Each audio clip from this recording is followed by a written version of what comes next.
And yes, we're live. And welcome to this morning's Behind the Markets. Thank you very much for joining us, to everybody who's with us.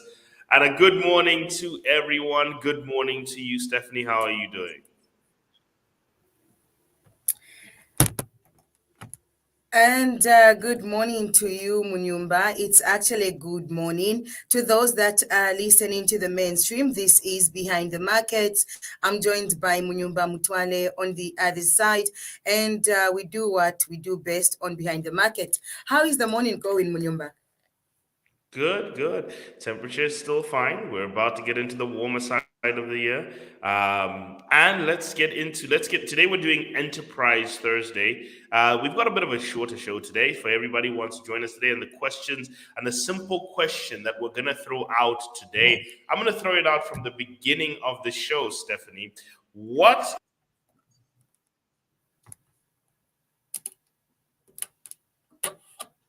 And we're back. Sorry, we lost that. We lost sound for a little bit.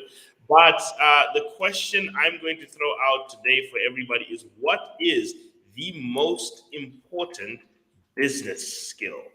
Okay. What is the most important business skill? Because remember, today we talk about all things enterprise and entrepreneurship related. What is the most important business skill? But let's get into Enterprise Thursday. Today we're going to have a few clips that we're going to go through, and we're continuing our story of yesterday when we were talking about the three lessons from Ken Griffith. But let's get through data today. We've seen the Kwacha getting stronger again. It's going through those cycles. As I said, once we touch about 19.4, we start to get a stronger Kwacha. And we see we started to see that people then therefore start pushing more into dollars now. So we start to see about 19.4 was about the point where, sorry, this is where we start to see people push away from the dollar. Those who have dollars start selling them off. So about 19.4 yesterday, we saw 1.94% increase in the value of Kwacha, 1% increase on the week. We're still seeing buying patterns, but in the stock market, we saw the stock market up 0.04% as CEC shares moved up again by 0.2%. So we're starting to see the growth stocks, the main stocks. And remember, I gave you my reads for what I'm expecting from the stock market this year. We're starting to see a lot of that materializing already in terms of those companies, especially now with the main creditors, the official creditors negotiation off, and now we're just waiting for the bondholders. We also did see yesterday that the bond index was up 0.1% and in dollars up 2%, while we saw interest rates drop down by about 0.1%, but on the net still up. In Rand, we saw the Kwacha finally go back to stronger than the Rand, up to 0.9970. In other words, that is how much 1 Rand converts into a Kwacha, down 2.65%. So we're getting the strengthening of the Kwacha is reflecting the strengthening of the Rand, but still the volatility. On the month, Rand is down 1.47%, but on the week, is up 1.47%, but on the week, down 4.01%. So you can see there's a lot of volatility that is building into the system against the Rand.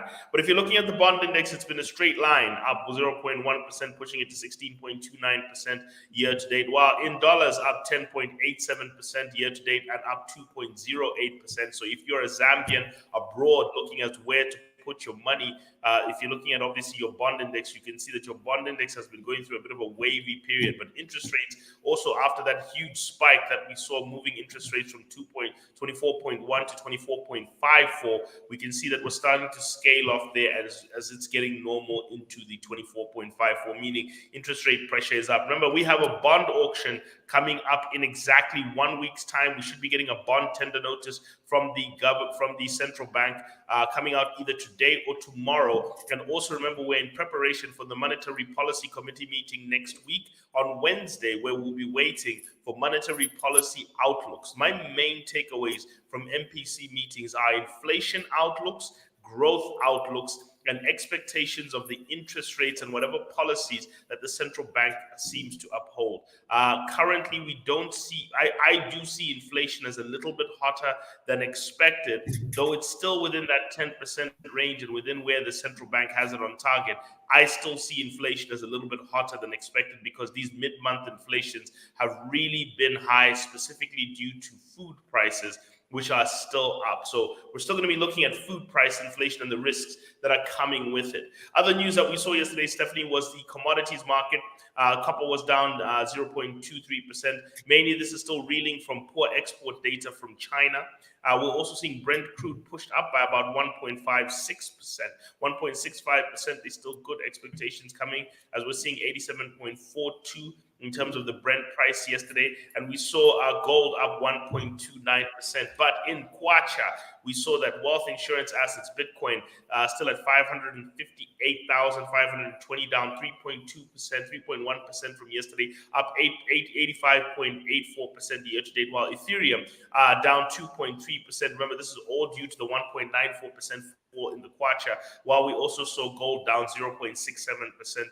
As the Kwacha strengthening had overpowered the uprising in gold. So this is where we're looking at in terms of returns year to date from the major asset classes. Bonds up 16.3% year to date, stocks up 14.1% year to date, and the dollar is up 4.9%, gold up 11.9%, and cryptocurrency, Bitcoin still up 85.8%, remember, due to the first quarter rally that we had at 61.6%. But remember, when you look at second quarter data, Bitcoin is only up 3.379%. Third quarter data so far, 3.79%. It was down 11.14% in the last quarter. Ethereum was down 13.14%, up only 3.9%. The best performer so far quarter to date has been gold.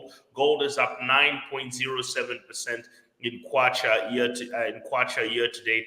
Dollars up 7.93% in Kwacha quarter to date, and stocks up 1.6%. Bonds are up 2.61%. But you can see the steadiness of stocks and bonds, and you can see the massive volatility of gold, dollars, Bitcoin, and Ethereum. So remember to balance your assets according to the volatility of them. Now, also taking a look at the four horsemen, we do see that inflation data is coming in softer, with crude inventories rising in America, showing that oil prices might start to level off, but 87.42, those are strong levels of oil prices.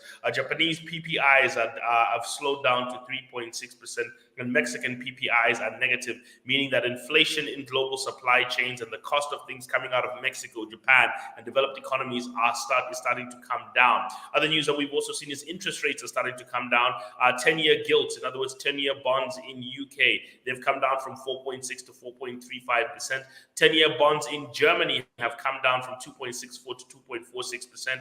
Remember, the interest rates of these countries determine what interest rates we get, because they look at the interest rates in their low-risk countries, and then they add a default premium to Zambia. The current default premium is now about 18.4. By the way, that's come down. Default premiums were 20.71%. In the recent mid-year read, default premiums are about 18%. So what you do to think about what an offshore investor is thinking about, a British investor is saying, when I invest in my British monetary money markets, I get 4.6% when I invest in a 10-year bond. So if I want to go to Zambia, I'm going to ask for 4.6% plus the default premium, which is 18.6. So they're going to then start asking, we want 23% return on investment if I want to invest in Zambia. That's how you attract them. So you can see that our credit score, our credit rating as a country is affecting the ability to flow in capital. But if these baseline rates also start to come down, it brings down the interest rates, and therefore they can come into our bond market, operate there, and they'll be more comfortable. So it's really two things need to happen for Zambia to start experiencing an inflow through its bond market from offshore investors. Is one, interest rates in their countries have to start coming down, which we can see they've started doing. That they're waiting also for their central banks to start lowering interest rates. That's probably going to happen next year. But the second thing is that our default spread has to come down. That's where the problem is coming down. Our default spread must come down. So that is where we're currently sitting in terms of our things. Now, in terms of industrial data, we've also got headwinds coming out of industrial data. Machine tools, machine tool orders coming out from Japan are still low in the negative. Mortgage applications in America are still negative, 3% contraction in mortgage applications, second week in a row. Mortgage price index, mortgage market index, and the mortgage refinance index are all showing that the business and mortgage market is coming down. And also the RICS housing price balance in the UK is also down 53%. In other words, housing markets which drive copper sales, because copper wires end up in infrastructure and construction projects, those are coming down. So slowdowns in the housing markets, slowdowns in tools and machinery, that is showing that growth and expectations of our mining sector is still having problems. Also, in addition to a 14% contraction in Chinese exports. So with China exporting less, with housing slowing down, and with machine production slowing down, in the short run, copper is not going to perform as well. So therefore, you do not expect our export to continue doing well. I'm expecting weak trade data to continue to thrive this year, and we will probably continue to have weak data all the way up to the end of the year. Remember that we've been having record trade surpluses as a country, 2020, 2021, and 2022. These were all billions of dollars of trade. Unfortunately, we are back down to hundreds of millions and barely inching out import. So that's our data from our four horsemen. So today, Stephanie, I'm going to talk about one deep dive. Yesterday, President Hichilema was at the Zika pre-AGM workshop in Livingston, and he actually pressed the issue of lower taxes. He was talking yesterday also about more integrity when it comes to contracts, but he did say the words. He said, when the taxes are fair and right and easy to collect, you collect more. And he's using what's called the Laffer curve. Arthur Laffer, who was one of Ronald Reagan's advisors and has actually been one of the most respected economists in the world. Arthur Laffer actually talked about the fact that governments sometimes confuse the idea that if they tax more, they will collect more. Higher taxes will result in higher revenues. And that often is a mistake. Because what it does is the assumption of the higher tax, higher revenue argument is that businesses will stay in effect. And sometimes what happens is that businesses just slow down. We saw it even in the mining sector in Zambia, that when we started to increase our mining taxes, we also started to collect less taxes at the beginning. Because a lot of the mining companies said, then why produce? And we forget you can't hold people at gunpoint. And then when the mining companies left and we took them over, we started underproducing again as well. Because what we forget is that a tax rate is still dependent on things. At the end of the day, Stephanie, even if you look at it in the private business sector, it's not always more expensive your product, the more profit you'll make. You find sometimes that the most profitable companies are companies who sell less expensive products. Okay, and they don't have to be, and it's not about them selling. It's not about the price of your product all the time. It's also got to do with the quantum of business you can get from your customers. This is why I always say if you're going to deal in a high inflation environment, you need to make sure that the company you are dealing with has got pricing power. Meaning, if they raise their prices, their customers won't leave. So what the president, I think, was trying to cite there is saying, look, if you make taxes lower and easier to pay, people tend to pay them because the incentive, Stephanie, to evade tax runs away. Okay, it becomes too costly to risk ZRA barging into your house or barging in and arresting you or anything just to save this much. And let me give you an example. Before, let's say the taxes on housing was 10%. Okay, now we've said any landlord who collects less than 800,000 kwacha worth of rent in a year only has to pay 4%. Okay, only has to pay the turnover tax rate of 4%. And on top of that, they don't have to queue up at ZRA to go and pay that. They can now pay it on their phone. I've actually seen these things happening now. Where now you can not see, they've actually done this process where you can actually pay you can pay your rental tax on your phone using your mobile money. So an easier process and a lower tax rate will probably lead to a lot more people paying their taxes because it's easier. And therefore, and on top of that, ZRA doesn't have to now start going home to home inspecting more homes. These people are now just tax compliant. I think the only complaints I've heard from landlords, for example, is what happens if my tenant is behind on their rent? How do I now start paying taxes on rent I haven't collected yet? I think that's a conversation that some tenants, some landlords are starting to have about that. And I think obviously these are the kinks of a new law. I'm sure there's a way that they can try and work it out. But the lowering of taxes down to turnover tax and the ease of payment actually makes it easier to collect. I don't know what your thoughts are, Stephanie, on that issue of if you make taxes cheaper and you make them easier to pay, will the nation benefit from collecting more? Okay, I think we'll have Stephanie back. Sorry, I didn't even notice. I may have missed that. Now, another factor which we need to take into consideration, and I will not only, I will emphatically say this is a point I've been stressing: lower tax.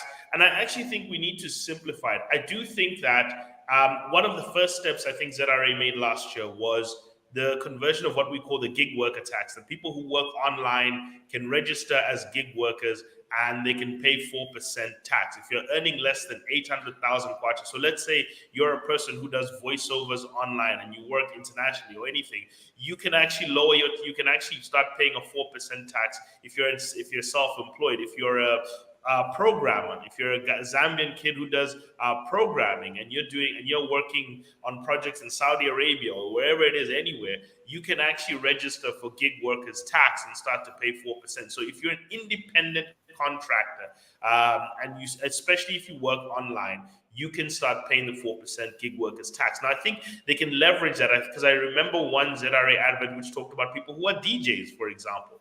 If you're DJing at places or at wedding venues, if you're a photographer, these are the things you need to consider because it'll make life easier for you. Tax compliance becomes easier for you because you can do it online, grab your receipts, and pay the 4%.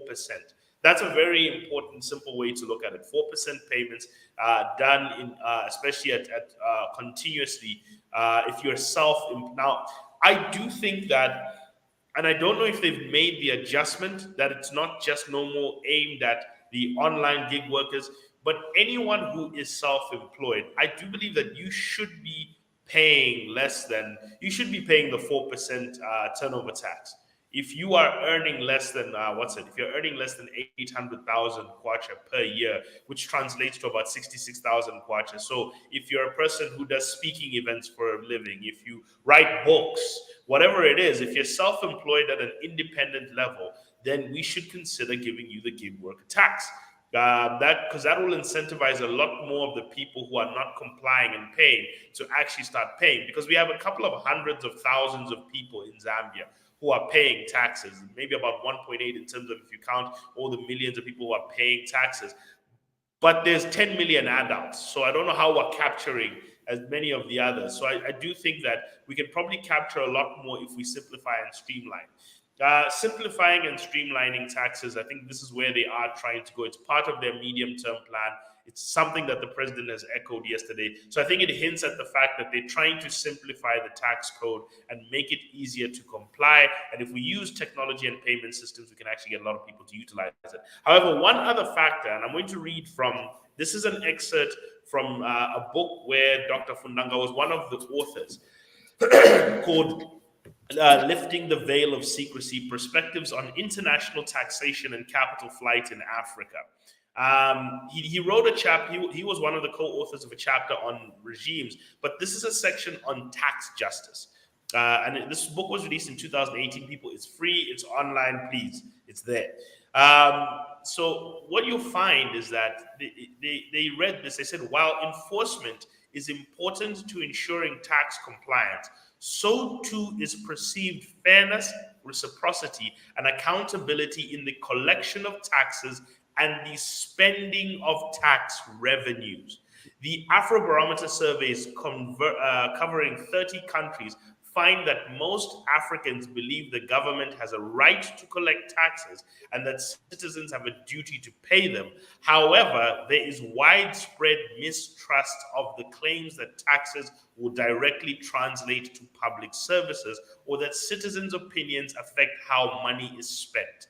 Concerns about fairness, equity, reciprocity are pervasive among African taxpayers. So, what is it about us that leads us to worry if we will actually, that leads people to kind of shift away from paying their taxes? Is because they believe that once they've paid those taxes, it's going to go into the pocket of some honorable, it's going to go to the vacation of some bureaucrat, it's going to go to the lifestyle of someone. That's the concern that people have that often disincentivizes them to paying tax. And what they found was people are more comfortable paying taxes when they can see the value of their taxes. So two things are important here. It's value and it's cost. So that if the cost and ease of taxes is brought down and the value of tax spending is improved to the citizens, and I'm not talking about value in terms of numbers, I'm talking about impact in society.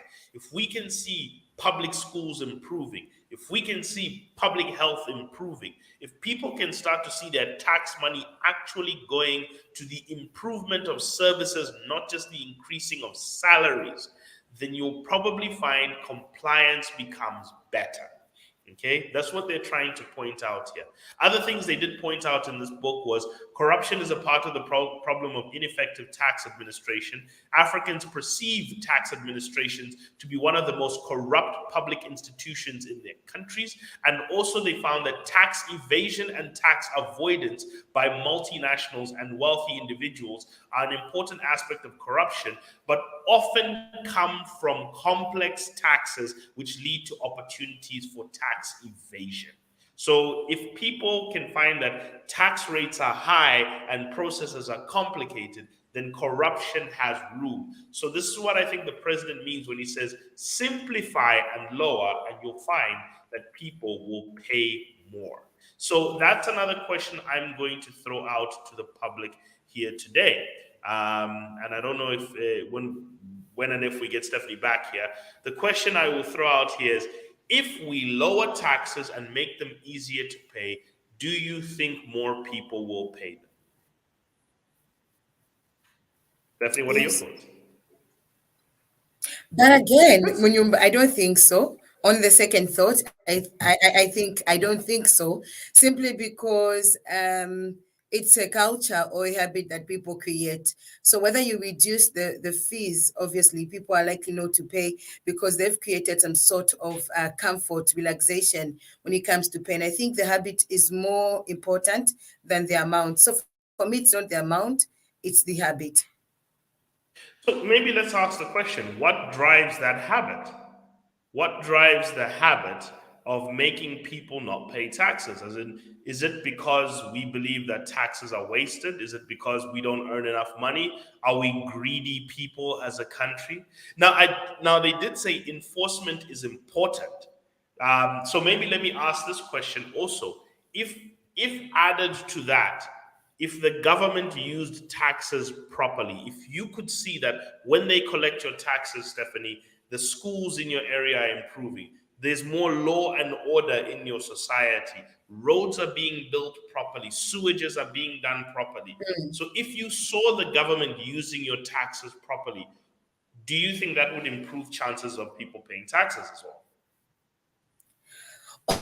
Or if we actually saw records of how it was used every now and then, I think being more transparent, I think people would be more moved to want to pay, as in a proper explanation of, oh, so this is how I used your money and stuff like that.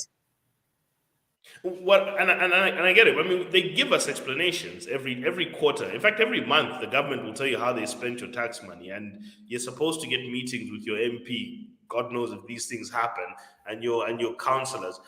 The question I'm trying to say, Stephanie, is if you felt the impact of the government spending your tax money, if you not just them telling you how they used your money, but if you could see it and actually feel the impact of government properly spending your tax money, would you be likely to spend to pay your taxes more?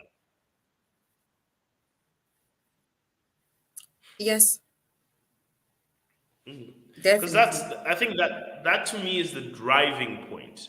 Is if it's in as much as, yes, let's make it cheap and effective. I do believe it should be cheap and simple to pay our taxes, but I do think that paying taxes also is about whether people think this money is going to go somewhere proper. Because then they start thinking, let me just keep this money myself. Otherwise, I'm just going to see some guy from who got some job from God knows where, just driving the latest car and showing off as if he's working. Meanwhile, just grab taxes from me.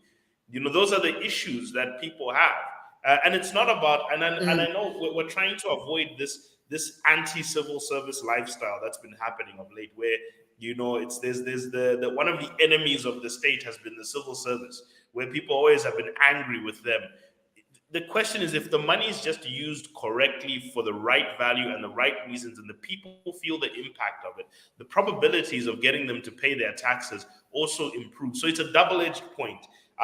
Collection through ZRA, yes, should be easier, and the rates should be simple and cheap, while at the same time the central government needs to use the money correctly. So to everyone probably who works in public administration, one thing they always have to learn is that if you misuse the country, you are hurting the ability of collection going forward.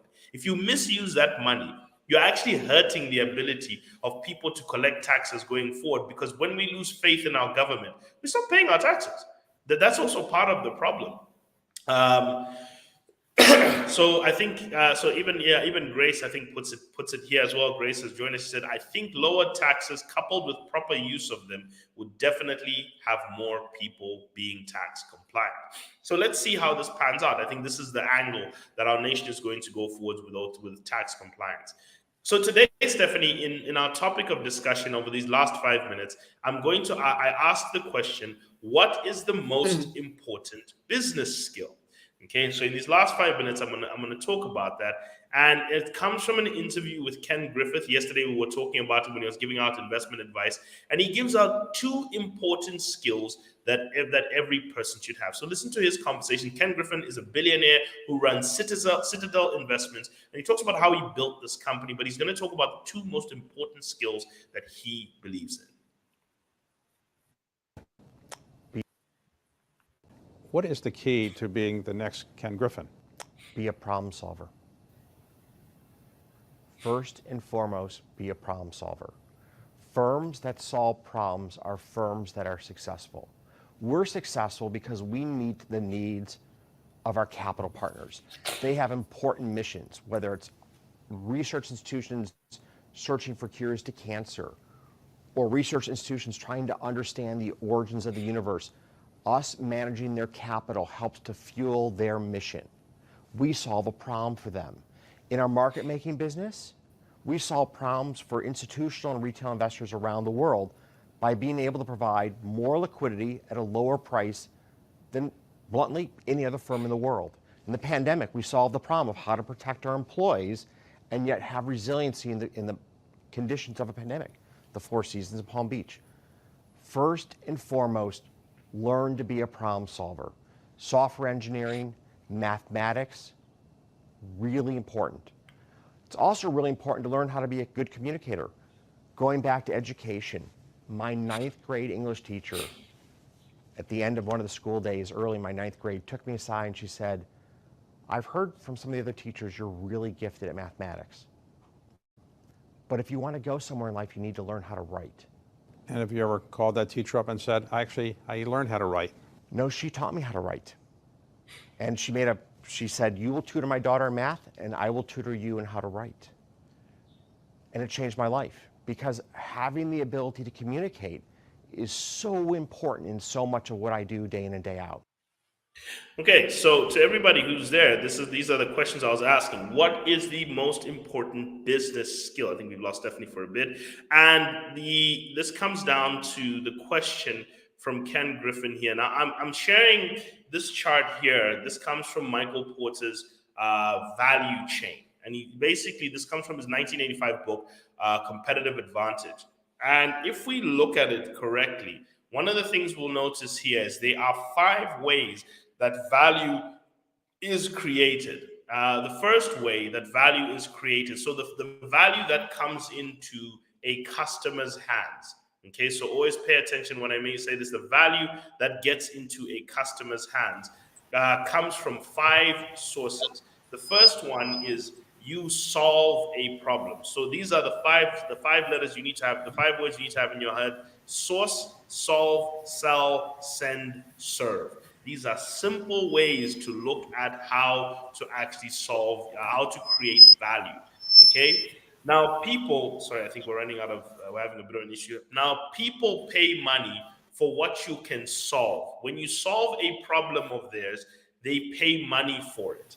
Okay. If you sell them a product, they pay money for it.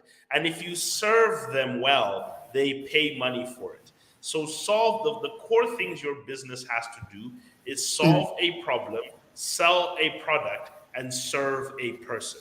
Okay. If whatever you're doing in business, whether you're cooking, you're baking cookies, whether you're making vitumbua, whatever it is, whether you're running a store, a radio station, an accounting firm, a law firm, what problem are you solving? What are you selling, and who are you selling it to? And who are you serving, and how are you serving them?